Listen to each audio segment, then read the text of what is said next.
안희숙 사모님은 일제시대 신사참배를 거부하다가 6년간이나 옥살이를 하셨고요. 사형집행 불과 몇 시간 전에 조국의 해방 소식과 함께 기적적으로 추록하신 분입니다. 귀한 간증들을 담고 있는 책 낫고 싶어요 소개할게요.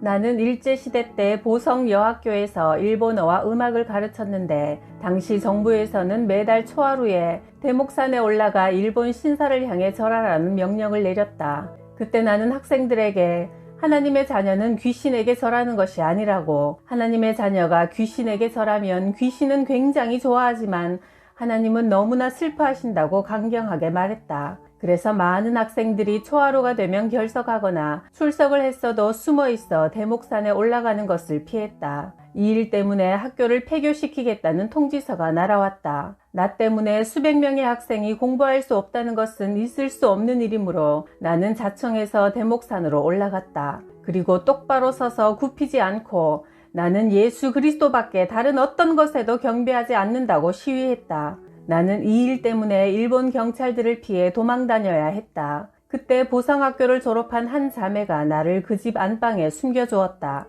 그 집 사람들은 예수님을 믿는 사람들이 아니었지만 내가 하나님 편에 서서 일본 800만 귀신과 싸우는 선생님이라는 의식 때문에 나를 신경 써서 보호해 주었다. 그런데 그 집은 나무젓가락 만드는 공장이었는데 마침 그 즈음 한 군대에서 젓가락을 만들어 바치라는 명령이 떨어졌다. 그래서 밤낮 쉴 새 없이 공장이 돌아갔고 군납인 만큼 굉장히 큰 벌이가 되어 번창하게 되었다. 일이 그렇게 되자 예수도 안 믿고 하나님도 모르는 집주인이 내게 와서 절을 하며 말했다.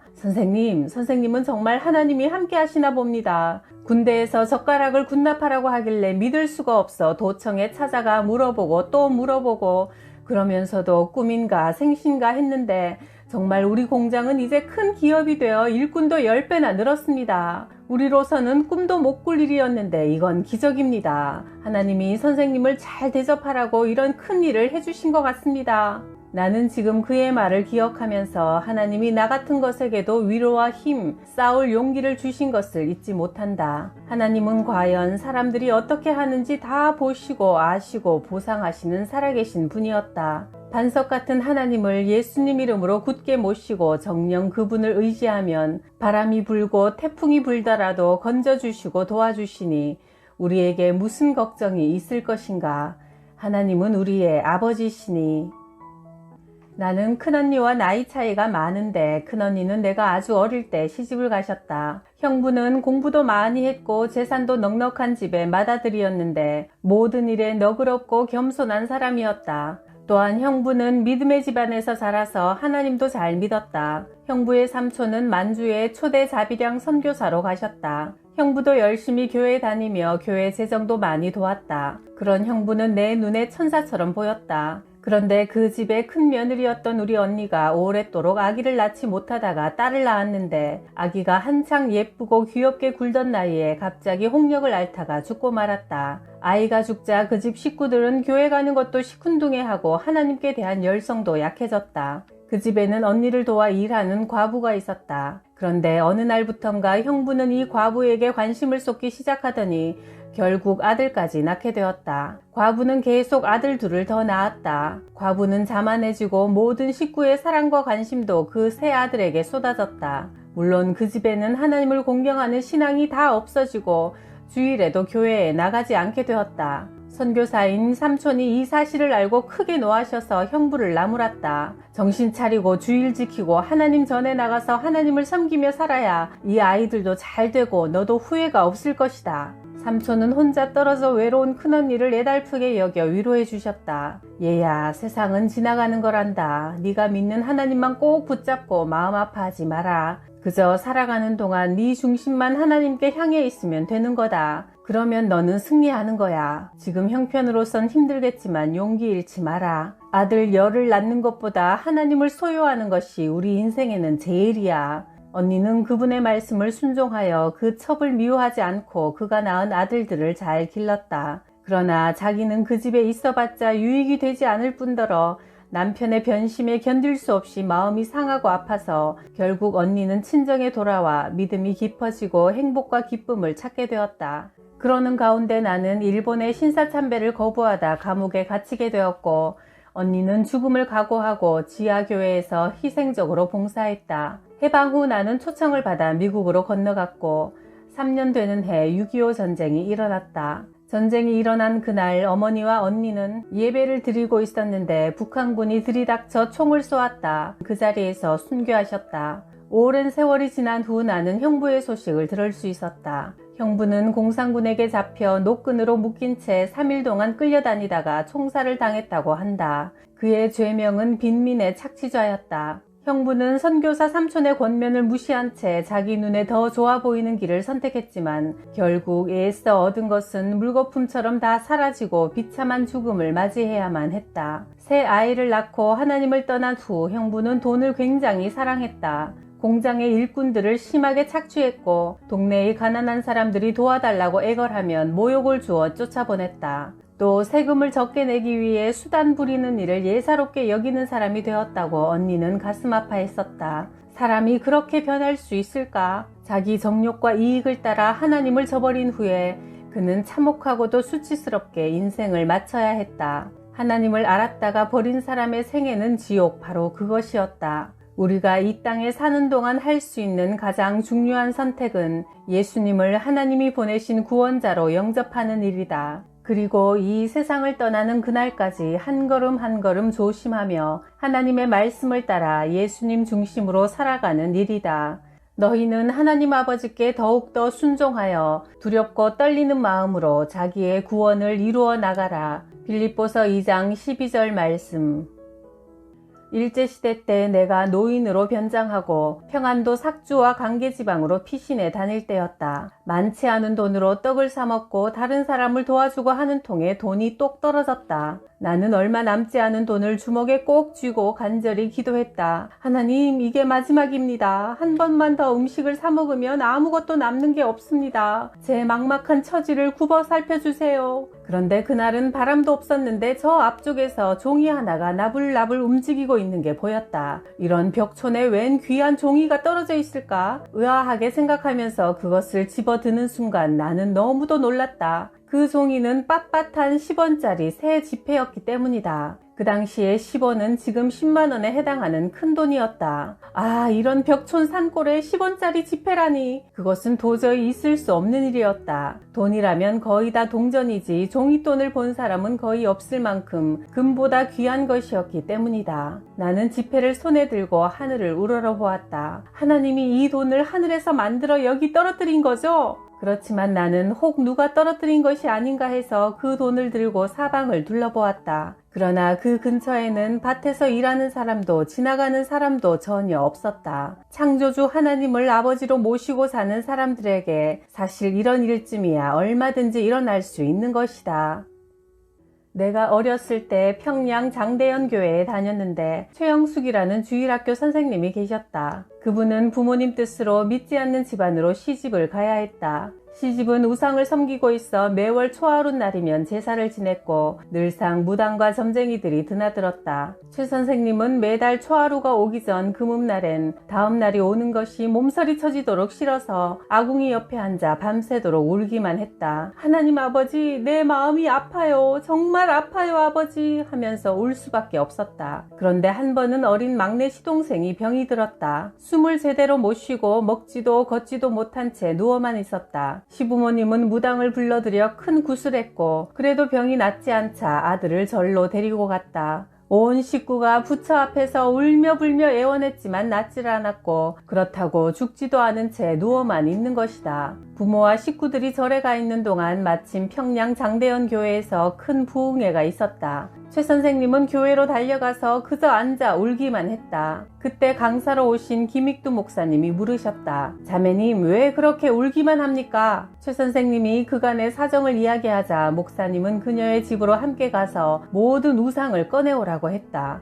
영숙이 방 안에 있는 우상들을 모두 다 꺼내 마당에 쌓아놓자 목사님은 장작 위에 그것들을 올려놓고 불을 지르라고 명령하셨다. 최 선생님은 죽으면 죽자 하는 결심으로 용기를 내어 장작 위에 석유를 뿌리고 불을 질렀다. 바로 그때 놀라운 일이 일어났다. 절에서 지금껏 죽은 듯이 누워만 있던 막내 시동생이 엄마 배고파 밥 줘 하면서 일어난 것이다. 그것을 지켜본 가족들은 부처님이 고쳐주신 거라며 좋아서 집으로 돌아왔다. 그런데 집에 와보니 모든 우상이 불타 있는 게 아닌가. 깜짝 놀라 서 있는 시부모님들께 최 선생님은 사건의 경위를 자세히 설명하고 권유하여 김익두 목사님이 집회하는 부흥회로 모셔왔고 그 후 온 집안이 예수님을 믿게 되었다. 하나님은 이름도 없고 힘도 없는 어린 신자 영숙이의 슬픈 눈물을 보시고 그녀를 자유롭게 해주시기 위해 주의 종을 보내 도와주시고 온 집안을 구원하신 것이다. 갈 길 몰라 애타는 자의 눈물을 무시하지 않으시는 하나님. 어렸을 때 본 그 일을 나는 지금도 잊을 수가 없다. 내가 어렸을 때 나는 학교에 가기 전부터 우리 동네 언덕에 있는 작은 교회 종소리만 나면 교회로 달려가는 것이 습관이 되어 있었다. 그날은 아버지와 한자리에서 저녁을 먹고 있는데 교회 종소리가 울려오자 나는 먹던 숟가락을 놓고 자리에서 발딱 일어났다. 먹던 거 다 안 먹고 어딜 가냐? 교회에서 종소리가 나니까 교회 가야지요. 교회 가는 게 밥보다 더 중하냐? 네, 제일 중요해요. 저는 가야 해요. 아무리 교회가 중해도 좀 더 먹고 가려무나. 아니에요. 저는 교회 가는 것이 먹는 것보다 제일 중하다니까요. 아버지도 예수 믿으시고 저랑 같이 교회 가요. 예, 교회는 가난한 사람들이 먹을 것도 입을 것도 없으니까 하나님 보고 주시오 하러 가는 거지. 우리야 갈 필요가 어디 있니? 먹을 거 많고 옷도 많고 큰 집에서 살면서 사고 싶은 거 다 살 수 있는데 그런데도 뭐 때문에 교회를 가야 해? 아버지가 아무리 부자라도 예수님을 모르시니까 저는 슬퍼요. 그리고 아버지가 불쌍해요. 하하하, 내가 불쌍해? 뭐 때문에? 나는 예수님 믿어서 자꾸 위로 올라가는데 아버지는 하나님을 모르니까 자꾸만 아래로 내려가고 죽으면 저 밑바닥 지옥에 가니까요. 이 말을 하는데 나는 눈물이 왈칵 쏟아져 나왔다. 네, 그 말에 아버지는 웃음을 거두시고 한참 생각하시더니 말씀하셨다. 나는 예수도 교회도 다 모르고 또 알고 싶지도 않다만 밑으로 내려간다니 그건 웃을 일이 아닌데? 너는 자꾸 올라가고 나는 자꾸 내려간다고? 어린 딸의 말을 아버지는 왜 그렇게 충격을 받으며 들으셨을까? 오랜 후 불치의 당뇨병으로 사경에 이르렀을 때야 통곡을 하고 회개하며 예수님을 믿는다고 고백하셨다. 믿음이란 신비한 것이어서 나이가 어리다고 무시할 수 없는 일이다. 어리다고 무시하지 않고 그 순진한 말을 귀담아 듣는 사람은 구원의 축복을 받는 지혜로운 사람이다. 내가 아는 한 자매는 옷을 멋지게 만들어 유행시키는 패션 디자이너다. 미국에 이민 와서 그 방면으로 성공한 은혜는 독실한 신자이기도 하다. 그녀는 과거 어떤 남자와 결혼을 전제로 교제했는데 그는 많은 여자들에게 인기가 있었고 성격도 진지하지 못해 관계를 끊었다. 가장 큰 문제는 신앙 문제였다. 오랫동안 기다리며 노력했지만 여전히 그의 관심은 세상 흥미거리로 가득했고 믿음은 너무도 흐리고 약해 더 이상 지켜볼 수 없었다. 사모님, 인간으로서 하나님 없는 생활 그게 뭡니까? 잘 먹고 잘 입고 잘 쓰는 게 전부라면 곧 피곤하게 될 거예요. 인생 권태기가 생길 게 뻔하지 않아요? 영적 존재인 우리가 어떻게 그것만으로 만족할 수 있겠어요? 거룩하신 하나님을 모시고 살아야 회개가 있고 용서가 있고 기쁨이 있고 감사가 있어 끝없이 평안한 삶을 누릴 수 있지 않겠어요? 그런데 그 남자에게서는 그런 영적인 진지함을 찾을 수가 없어요. 그녀는 그와 헤어진 뒤 모든 것을 잊기 위해 이민을 오게 되었다. 아름답고 세련된 여성이었기 때문에 그녀를 좋아하던 많은 훌륭한 젊은이들이 있었는데 그녀는 신학을 공부하는 한 미남자를 만나 결혼했다. 그런데 이 신학생은 약혼자가 있었는데 미국으로 유학 와서 은혜를 만난 뒤 약혼자가 있다는 것을 숨기고 그녀와 결혼을 한 것이다. 은혜는 과거의 남자를 잊기 위해 결혼을 서두른 것이 큰 실수였다. 또 하나님의 종이 되려는 사람이었기 때문에 존경스러워 안심하고 믿고 결혼을 해버린 것이다. 그런데 같이 살다 보니 그의 삶은 불신자와 거의 다를 바 없었다. 자기 중심적이고 인색하고 까다롭고 시기심이 강해 누구나 심하게 판단하고 저주하는 욕도 잘하고 약점을 잡아내는데 선수였다. 운전할 때도 백인이 빨리 가면 흰둥이 새끼, 흑인이 빨리 가면 껌둥이 새끼라고 부르면서 신앙인으로서 배운 사람으로서 할 수 없는 언어와 행동이 은혜를 실망과 후회의 도가니로 떨어뜨렸다. 어떻게 신학생이 이럴 수가 있나?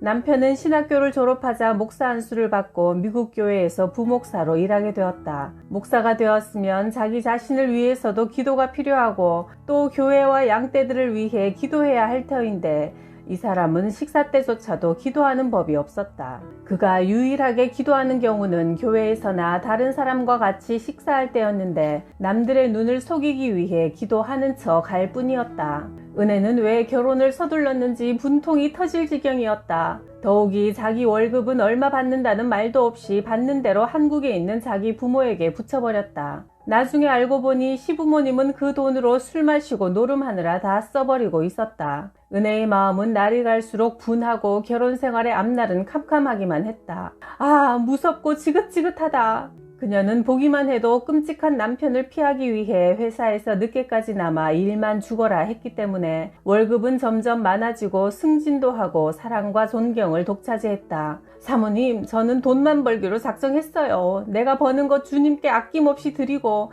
내 마음속에 있는 예수님만 사랑하며 살기로 했어요. 그렇지만 남편을 위해서 기도해야지. 사모님, 그런 사람도 기도하면 변할 수 있을까요? 기도도 한계가 있지 않을까요? 신학을 공부하면서 진리를 배웠다는 목사라는 사람이 저토록 엉망진창인데 기도해도 안 될 거예요.